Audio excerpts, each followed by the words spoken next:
Guys, welcome again my channel GS by AP sir.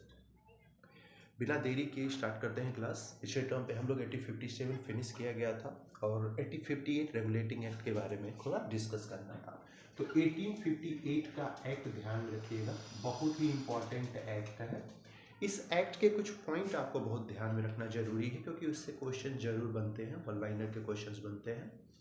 सबसे पहले तो ये ध्यान में रखिएगा कि 1858 के एक्ट में महारानी ने ईस्ट इंडिया कंपनी का पावर पूरी तरह भारत में ख़त्म कर दिया और भारत का कंट्रोल अब ब्रिटिश क्राउन के हाथ में आ गया। यानी अब भारत में जो भी होगा कानून, रूल और रेगुलेशन, एडमिनिस्ट्रेशन को लेके उसके लिए कानून ब्रिटिश महारानी खुद बनाएगी। यानी ईस्ट इंडिया कंपनी के पावर को क्या कर दिया गया? खत्म कर दिया गया। दूसरा इंपॉर्टेंट ध्यान में रखिएगा, मैं लिख नहीं रहा हूँ, आप लोग जरूर नोट करते रहिएगा। दूसरा सबसे बड़ा पॉइंट, भारत के गवर्नर जनरल का पोस्ट खत्म कर दिया गया और उसकी जगह एक नया पोस्ट सृजन किया गया जिसे आप वायसराय के नाम से जानेंगे। अब हम कहते हैं भारत का वायसराय, ना कि अब कहेंगे भारत का गवर्नर जनरल। बदलाव नहीं किया गया। गवर्नर जनरल, अंतिम भारत का गवर्नर जनरल लॉर्ड कैनिंग है और लॉर्ड कैनिंग ही आपके भारत का पहला वायसराय भी बना। 2 पॉइंट ध्यान में रखना। तीसरा एक और इंपॉर्टेंट पॉइंट, पहली बार भारत सचिव एक नया पद बनाया गया जो सीधे महारानी के लिए जिम्मेदार होगा और डायरेक्ट इंफॉर्मेशन भारतीय का महारानी को देगा।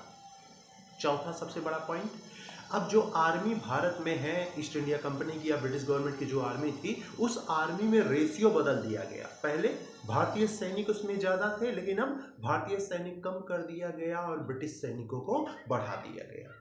ये 4 पॉइंट ध्यान में रखिएगा। निश्चित तौर पे 1858 में बस इन्हीं 4 पॉइंट्स में से एक ना एक पॉइंट जरूर क्वेश्चंस बनता है।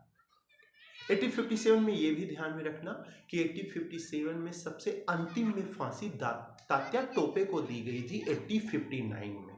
वो अंतिम इंसान थे 1857 के जिन्हें 1859 सबसे अंतिम फांसी पे चढ़ाया गया। ये फैक्ट याद रखना।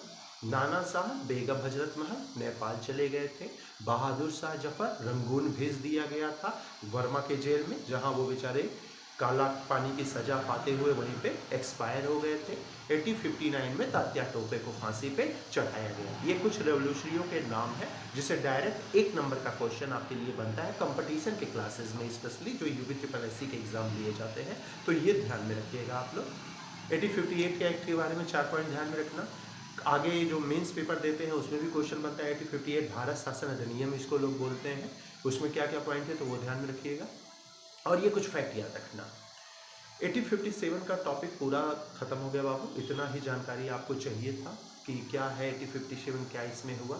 जो अगला हम लोग टॉपिक डिस्कस करेंगे वो डिस्कस करेंगे एस्टेब्लिश ऑफ कांग्रेस, कांग्रेस की स्थापना कैसी हुई और कांग्रेस को लेके क्या क्या बातचीत हुई। 1857 जरूर तैयार करिएगा, भूलिएगा मत। चैनल है GS by AP sir, subscribe करिए इस चैनल को और निश्चित तौर पे जो वीडियो अपलोड हो रहे हैं आप उसको तुरंत पढ़ लीजिए, तुरंत फाइंड करिए उसको, तुरंत मेन पॉइंट को नोट कर लीजिए। और सबसे बड़ी बात है, मेरा चैनल फ्री है, किसी प्रकार का कोई आपको पेड नहीं करना है, किसी प्रकार का कोई पैसा आपको नहीं देना है।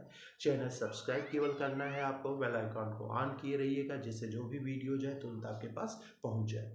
निश्चिंत रहिए, वीडियो पर डे आपके पास पहुंचेगा, GS का भी और रीजनिंग का भी 1 बाई 1 करके दोनों, जिससे आराम से दोनों तैयारी आप घर बैठ के कर सकते हैं, वो भी बिना किसी फीस के। ओके, मिलते हैं नेक्स्ट वीडियो में। Thank you.